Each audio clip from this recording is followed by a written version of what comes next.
I'm very sad to say that this is the last time we'll be able to enjoy the company of James Giles, the smartest young man in England. But let's enjoy it while we can.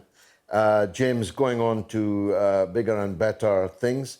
I know that the people who watch us and listen to us will hear more of you in the future, but sadly not here on the Mother of All talk shows. So say, if you will, what you think are the big issues of this week in Britain. Well, the big issues this week, obviously, we've got the Tory sleaze scandal, which started off as Tory sleaze, has then merged into Labour sleaze. Keir Starmer really coming under the spotlight in recent days. And Charlie Faulkner, Lord Faulkner today. And Lord Faulkner, he's another indeed. one working in the Virgin Islands. What is it about the Virgin Islands that first attracted all these politicians? Who knows? Maybe it's the tax haven status the islands have. I couldn't possibly comment.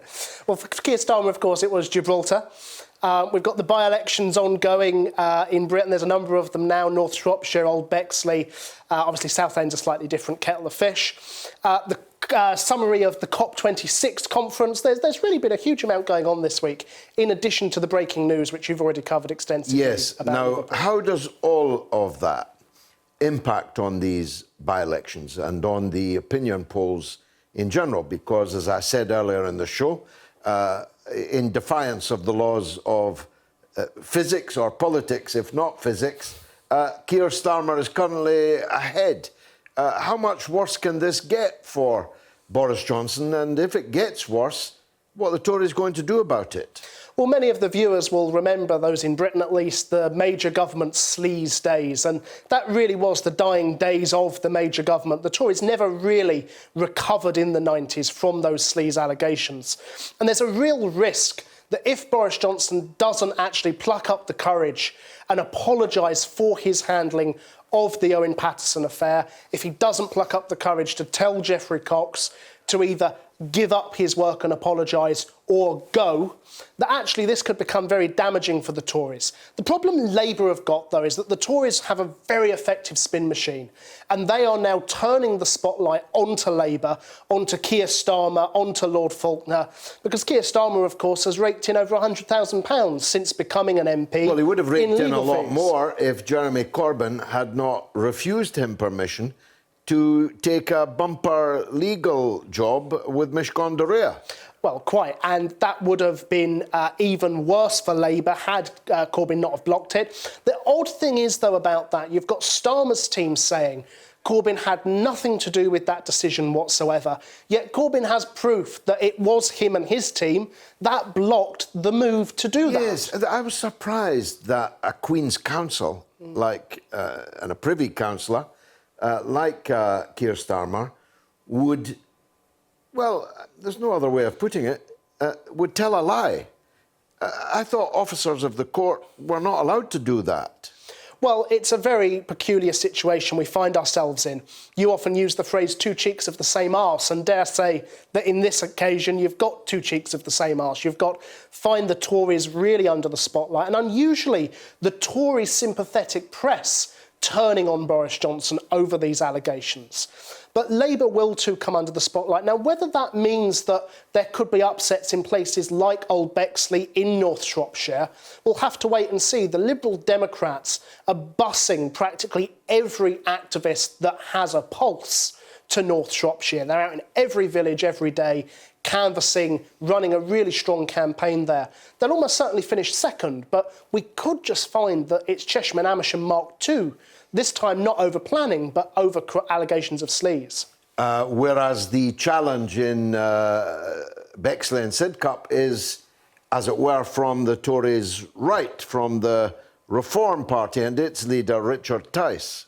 Well, let's be quite clear. Richard Tice won't win the Old Bexley and Sidcup by-election. I'll quite happily eat your hat or a replica of your hat if Richard Tice were to win that by-election. That's how unlikely it is. But what we could see is the Tory vote splinter and let in Labour, unlikely to be the Liberal Democrats, but probably Labour down the middle there if the Tory vote is sufficiently split. Richard Tice is probably one of the only party leaders, maybe the Greens too, that can stand up and say, we are relatively clean in this mess. Even the Liberal Democrats in North Shropshire, Ed Davey, the Liberal Democrat leader, was on the radio earlier this week justifying his £85,000 worth of consultancy a year. His justification is that he has a severely disabled child that requires around-the-clock care, and so his £85,000 a year consultancy goes to his son's care. All very well and good, but let us not forget that when Ed Davey was in the coalition government, he repeatedly and continuously voted to cut benefits for disabled people, to introduce universal credit, and set the NHS on its privatisation path that we're down now. Rather good point. I've said how will it affect the by-elections, but how does it affecting the ranks of the Conservative Party? They are an absolutely ruthless party. I was there when matricide occurred, when they politically assassinated their queen, Margaret Thatcher. I well recall her hurrying through the corridors, tears in her eyes, as her former acolytes basically dumped her to save their own skin. If they could do that to Margaret Thatcher, they would certainly not hesitate to do it to Boris Johnson, would they? No, certainly not. And you've seen Rishi Sunak earlier this week on the airwaves, on the radio, almost rebuking Boris Johnson over this, him expressing personal sorrow over the Owen Paterson vote.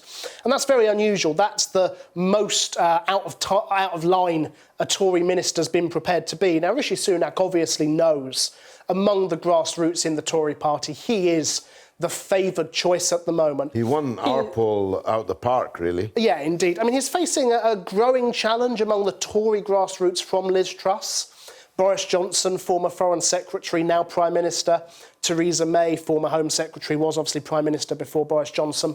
So Liz Truss is in one of those great offices of state. She's really building her base among the Tory grassroots. But those two are on manoeuvres. I think they see the writing could be on the wall for Boris, particularly if Labour grow their poll lead. It's only just 1-2 points, well within the margin of error at the moment.